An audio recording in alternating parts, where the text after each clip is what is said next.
તો તમે એ સિરીઝથી લઈને ઝેડ સિરીઝ સુધી મ્યુઝિક કંપનીઓના નામ તો સાંભળ્યા જ હશે. હવે એક નવું નામ સાંભળવા મળશે, જી સિરીઝ. ગુજ્જુભાઈ સિરીઝ આપણી જ કંપની છે. મારા બાપુજીએ જીદ કરીને મારી પાસે મ્યુઝિક કંપની શરૂ કરાવી છે.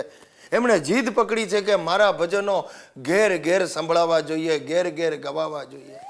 મારા દાદાજી અને બાપુજીએ મળીને 150 જેટલા જોડકણા જેવા ભજનો લખી માર્યા છે.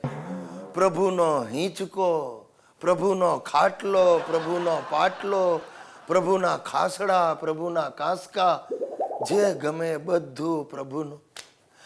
આ જુનિયર કલ્યાણજી આનંદજીએ મળીને કાંઈક 2-4 વાજિંત્ર વાળા શોધી કાઢ્યા.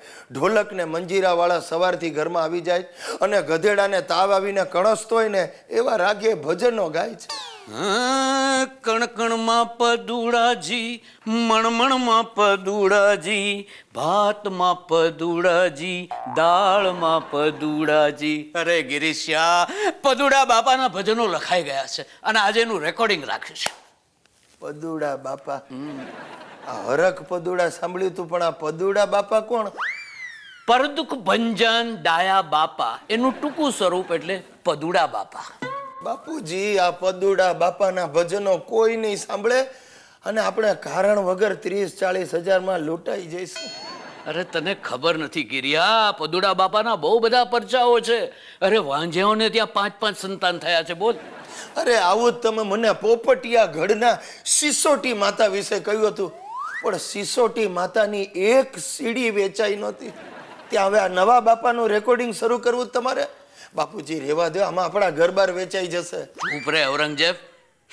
સાલી ખાખરાની ખિસકોલી સંગીતમાં શું સમજે? હું ખાખરાની ખિસકોલી તો તમે કોણ છો? સંગીતના મગરમચ્છ.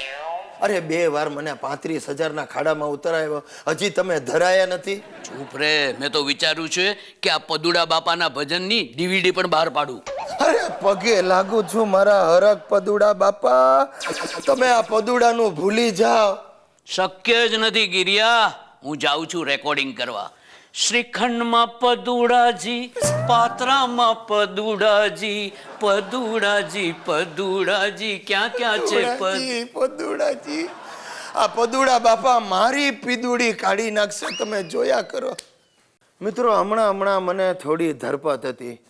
મારા બાપુજી ધાર્મિક ઉદ્યમ બંધ કરી અને શૈક્ષણિક ઉદ્યમ તરફ વળ્યા હતા.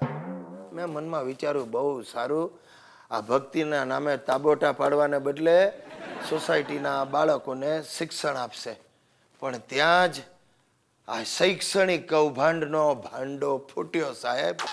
બાપુજીએ જેટલા બાળકોને શિક્ષણ આપ્યું હતું એ બધા નાપાસ થયા. ગિરીશિયા, ગિરીશિયા, અરે ગિરીશિયા, સવિતાબેનની સાધના પાસ થઈ ગઈ, મારી મહેનત ફળી. અરે ધૂળ ફળી. આ સવિતાબેનની સાધના આટલા વર્ષોથી ફર્સ્ટ ક્લાસ પાસ થતી હતી, આ તમારે કારણે માંડ 38% પાસ થઈ. પણ હું તો એને ભણાવતો હતો. તમે ભણાવતા હતા, તમે પોતે 6ઠી ચોપડી ફેલ છો અને 10મીના વિદ્યાર્થીઓને ભણાવો તો આ જ પરિણામ આવે ને. બંધ કરો બાપુજી, આ ભણાવવાનું બંધ કરો. જો ગિરીશિયા, આપણે હંમેશા છે ને ગોલ ઊંચો રાખવો, પરિણામ તો ઉપરવાળાના હાથમાં છે. અરે પણ તમારા ગોલને કારણે લોકો મને ધોલ ચોપડી દેવાના છે. આજે આખી સોસાયટી આપણા ઘરે ઘેરો ગાલવાની છે અને નક્કી કર્યું છે કે જ્યાં સુધી તમે છોકરાઓને ભણાવવાનું બંધ નહીં કરો, અહીંયાથી જશે નહીં. મારી શૈક્ષણિક સેવાનો આ બદલો? શૈક્ષણિક સેવા નહીં, અને શૈક્ષણિક બળાત્કાર કહેવાય. તમે એવું ભણાવો છો કે છોકરાઓને જેટલું આવડતું હોય ને એ પણ બધું ભૂલી જાય. બાપુજી, તમને હાથ જોડું છું, આ બાહ્ય પ્રવૃત્તિઓ બંધ કરો અને કોઈ ગૃહ ઉદ્યોગ શરૂ કરો. જરા પણ નહીં. હું મારા સત્કાર્યો હંમેશા ચાલુ જ રાખીશ. અરે સેના સત્કાર્યો? રસ્તામાં બળદ જતો હોય તો એનું પૂંછડું આંબળીને એના ભડકાવો, એવા છે તમારા સત્કાર્યો. ચૂપ રે બળદ. એ ગિરીશ કુમાર, તમારા બાપુજીને બહાર મોકલો. સાંભળ્યું? હા સાંભળ્યું. કે છે કે બાપુજીને બહાર મોકલો. હું આમ બહાર જાઉં છું, તું આમ બહાર જા.